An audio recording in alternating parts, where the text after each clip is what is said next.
Heute gebe ich euch 10 Gründe an, nicht in den USA zu leben. Und in meinem nächsten Video nenne ich 10 Gründe für die USA.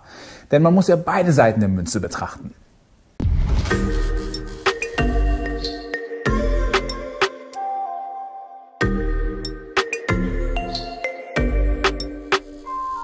In den USA gibt es keine gesetzliche Urlaubsregelung. Das liegt im Ermessen des Unternehmens oder was du halt aushandelst. Gewöhnlich sind hier so 10 Tage im ersten Jahr. Eine positive Sache gibt es in Kalifornien. Den Urlaub, den man nicht nimmt, kann man immer vor sich herschleppen, solange man möchte. Und beim Ausscheiden muss das Unternehmen die auszahlen. Wenn das einem nicht so passt, ist die USA eher nicht geeignet.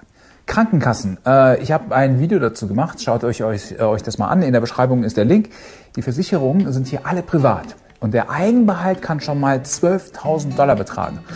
Und wenn du deinen Eigenbehalt auf $0 runterschraubst, kostet die Versicherung entsprechend dann auch deutlich mehr. Wenn du arbeitest, zahlt dein Arbeitgeber einen Teil davon. Also hier in Kalifornien sind das mindestens 50%, das ist Pflicht.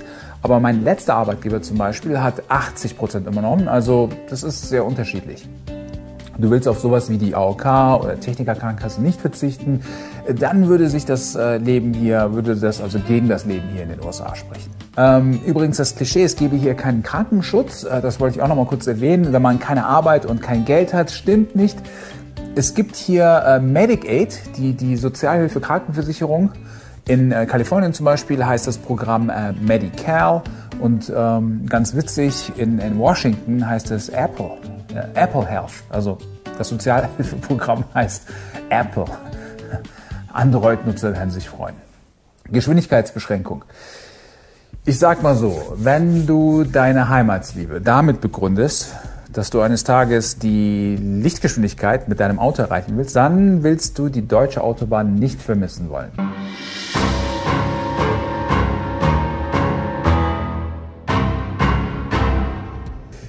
Ich persönlich wurde schon oft angehalten übrigens und habe bislang keine negativen Erfahrungen gemacht.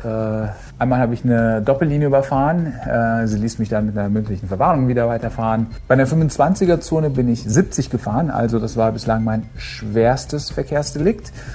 72 km/h zu schnell. Das war ganz schön gemein, denn die Begrenzung fiel von 70 auf 25 Meilen pro Stunde. Ich habe dem Officer, ich habe mich bei ihm entschuldigt und der sagte dann sofort auch, oh, I appreciate your honesty, und hat mir dann $90 Strafe aufgeschrieben. Das habe ich dann direkt per Internet und Kreditkarte noch am gleichen Tag bezahlt. Also, wenn ich so drüber nachdenke, 72 km/h zu schnell und nur $90. Also ich fand es ganz fair, muss ich sagen.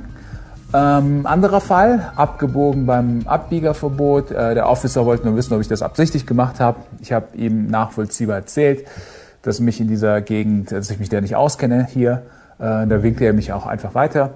Dann hier in San Diego wurde ich angehalten, wo ich mit 93 Meilen pro Stunde gefahren bin, wo nur 65 erlaubt war. Also irgendwie fahren hier alle 80, das ist irgendwie normal in San Diego. Aber in meinem Fall halt 93, das waren 45 km/h zu schnell. Wieder ein super freundlicher Officer.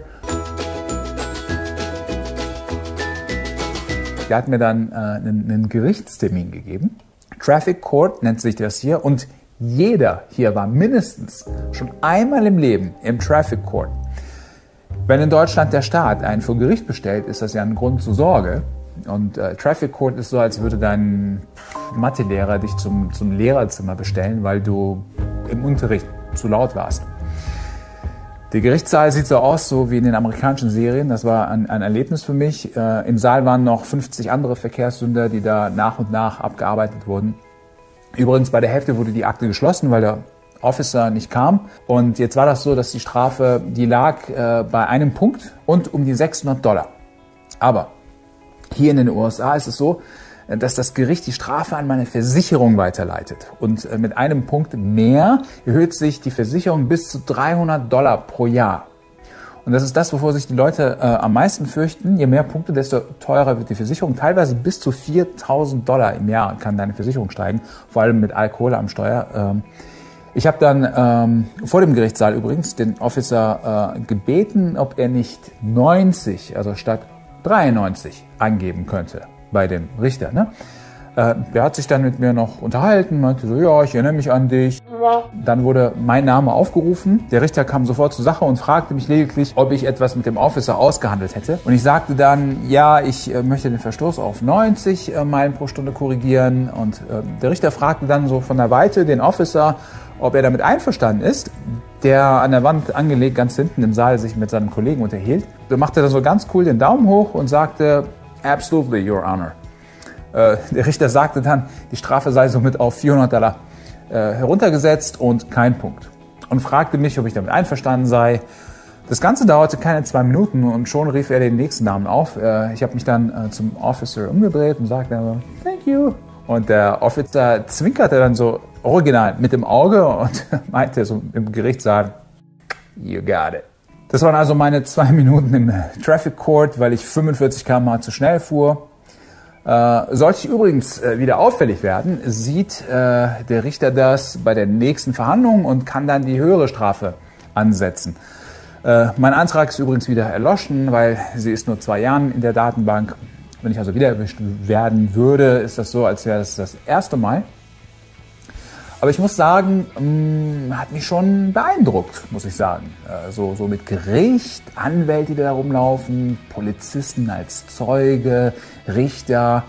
Also seitdem fahre ich nicht mehr so schnell und irgendwie ist es auch kein gutes Gefühl, vor Gericht zu sein und vor dem Richter zu sprechen. In Köln bekommst du ja, also wo ich herkomme, nicht so ein automatisches, da bekommst du ja ein automatisches Knöllchen. Und da dreht es sich ja um das Geld. Und schuldig fühlt man sich ja nicht wirklich, wenn du so ein anonymes Zettelchen bekommst. Und wenn man zum Beispiel an einem Sonntag, das war bei mir der Fall, an einer 30er Schulzone um 23 Uhr geblitzt wurde, weil man 55 fuhr, da fühlt man sich, also ganz ehrlich, da fühlt man sich eher verarscht. Das nehme ich überhaupt nicht ernst. Das ist doch Quatsch. Sonntag, 23 Uhr, Schulzone. Hier zum Beispiel gibt es auch Schulzonen, da steht aber nur, wenn Kinder anwesend sind, sonst nicht. Wenn du mal zu schnell fährst, ja, es ist halt manchmal so. Kostet zwar Geld, aber du musst deswegen jetzt nicht zum Scheiterhaufen. $400 ist kein Weltuntergang und dennoch hat man ein schlechtes Gefühl dabei. Und das bei 45 km/h zu schnell. Das finde ich also immer noch ziemlich fair, muss ich sagen. Aber wenn das so nichts für euch ist und ihr euch lieber so ein anonymes und automatisiertes Knöllchen wünscht, sowas gibt es hier nicht, denn das hier ist in den USA sicherlich halt dann nicht jedermanns Sache. Bier in der Öffentlichkeit. Den Sonnenuntergang mit einem Bier genießen oder einfach mal mit Freunden draußen grillen mit Bier und Wein. Im eigenen Garten ist das ja okay, ne? Aber hier in San Diego zum Beispiel kann man das auch auf der Terrasse des Restaurants machen, sofern es eine Abtrennung zur Straße gibt, also mit einem Zäunchen.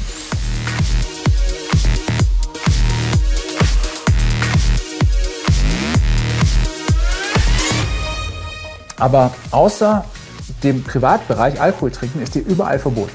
Wer die Freiheit des öffentlichen Saufens nicht aufgeben möchte, kann in den USA nicht überleben. Ja, und ich brauche ja nicht zu erwähnen, ihr wisst ja schon, auch Alkohol ist ja erst ab 21 erlaubt. Rauchen. Du bist Raucher. Dann bist du hier ein Abtrünniger. Egal, wo du rauchst. Leute werden dich so anschauen, als würdest du dir ein Babys und Kinder knüppeln. Wenn jemand zu dir kommt und dich höflich bittet, die Zigarette auszumachen, weil es seine Frau und Kinder stört oder wen auch immer, sagst du auch nicht, ich darf hier rauchen, was vielleicht sogar dann auch stimmt, ja. Aber damit hast du einen großen Fehler gemacht, nämlich Höflichkeit mit Schwäche verwechselt. Die können hier sehr rabiat und kämpferisch sein, wenn Höflichkeit nicht funktioniert. Also die richtige Antwort wäre anlächeln, so I apologize, dann lächeln die auch zurück und sagen, sure, no problem. Lange Rede, kurzer Sinn, Rauchen ist hier nicht gern gesehen. Feiern bis zum Morgengrauen. Die meisten Diskos fangen hier schon ab 6, 7 p.m. an, also 18, 19 Uhr. Also Diskos heißen hier eigentlich so Clubs und man sagt auch nicht Disco oder Club dazu, oder Club schon eher so Dance Club, oder Dance Pub würde eher passen. Aber man nennt die Orte halt beim Namen. Und um 8 Uhr, also 20 Uhr, ist man schon beim Höhepunkt angekommen und die meisten Partys sind gegen Mitternacht vorbei. Was ich auch super interessant finde und toll ist, dass hier die Leute reinkommen, die fangen sofort an zu tanzen. Ich war in den deutschen Discos ja meistens so, da geht es erst dann irgendwie ab 23 Uhr los. Aber hier, die tanzen sofort die an.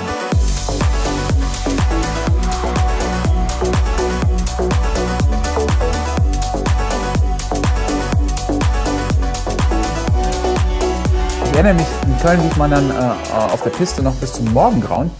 Habe ich hier nie erlebt. Die meisten sind alle spätestens um 1 Uhr nachts wieder zu Hause, egal welches Alter.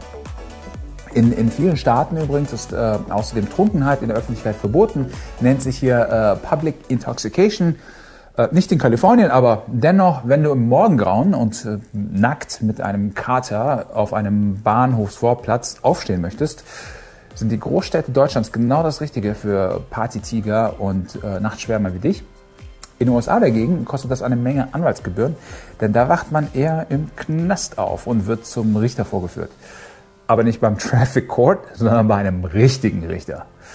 Also Trunkenheit in der Öffentlichkeit, Trunkenheit in der Öffentlichkeit ist hier nicht gern gesehen. Übrigens, so eine Partymeile im Downtown, die Menschen zeigen sich nicht eher öffentlich betrunken, also wenn man die Straßen entlang läuft, sind die Jugendlichen immer noch ziemlich freundlich und respektvoll. Zivilisiert, möchte ich eigentlich sagen.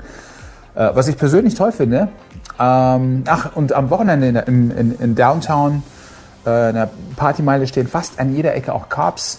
Und wenn man besoffen ist, gehört es hier unter Freunden auch so zur allgemeinen Knigge, ihn oder sie nach Hause zu fahren.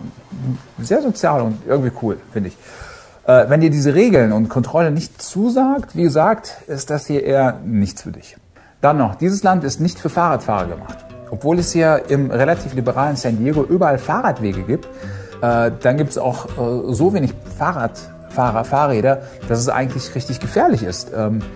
Da die Amerikaner keine Fahrradfahrer dann entsprechend kennen, schauen sie dann auch nie in den Rückspiegel beim Abbiegen. Also wer sein Leben nicht riskieren möchte und das Fahrradfahren in der Stadt genießt, zieht lieber nach Münster als in die USA. Jury Duty. Jury Duty. Wenn du mal US-Bürger wirst, wirst du ständig Jury Duty. Wirst du als Geschworener einberufen. Dann muss man den Richter oder den Clerk überzeugen, freigestellt zu werden. Vielleicht in manchen amerikanischen Filmen habt ihr das bestimmt mal gesehen. Mir ist das nie aufgefallen, bis ich halt das selbst erlebt habe. In Deutschland gibt es das auch, da wird man ja zum Schöffen berufen, aber ich kenne keinen in Deutschland, der mal Schöffe war. Aber ich kenne keinen Amerikaner, der nicht mindestens 3-mal zur Jury Duty bestellt wurde. Ich bekomme diese Dinger hier auch ab und zu per Post. Also wenn ihr amerikanische Anwaltsserien langweilig findet, dann solltet ihr lieber nicht Amerikaner werden. So, das nächste Video geht wie versprochen über die 10 Dinge, warum man hier leben sollte oder könnte, wollen sollte, wenn man können würde.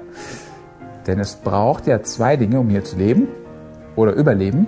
Das Legale, also das Visum und die richtige Einstellung, der Wille. Bis bald.